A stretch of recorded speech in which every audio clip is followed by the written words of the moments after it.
horta ku soo dhawo qalwato page-kayga Wal Media aad iyo aad baan ugu dhawahay Wal Media waxaad ka mid tahay halabuurada da'da yar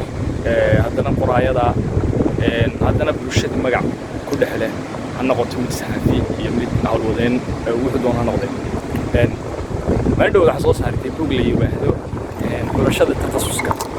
samayn aad iyo takhassus buugga maxaad ugu talagashay oo bulshada Soomaaliyeed oo soo saartay buuggaasi bulshada Soomaaliyeed si dhalinyarada ku aad u hagaya wadadii horumarkii ay mustaqbalka higsan lahaayeen waliba si aad wuxuu u hagaya ardayda dugsiyada sare dhameysay xagga jaamacadaha iyo gudbeysay waxaan ugu soo koobnay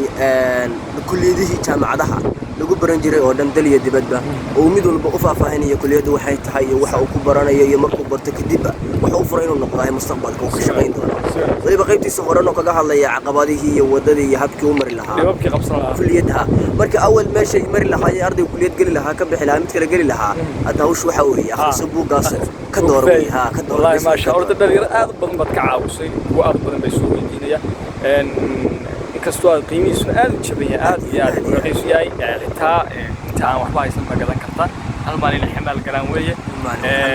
hal maalin jeeb ku dayaan jeeb gacanta galiya aad iyo aad marka arma kaliya ku soo bandhigtay armaan ku soo bandhignay hadda magaalooyinkii kale Puntland baa iyaguna bisha 9 inta ka dhiman rabnaa inaan gaarsiino doonay si wanaagsan aad iyo aad marka arma waxaan ugu soo bandhignay waxa weeye way soo dalbatay hadda magaalada soo dalbataan u geynayay laakiin hadda magaalooyin badan baa soo dalbaday liiska loogu jiro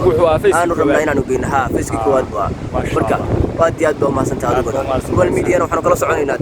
aad iyo aad soo kordhishaan ku haynaa si wanaagsan aad baa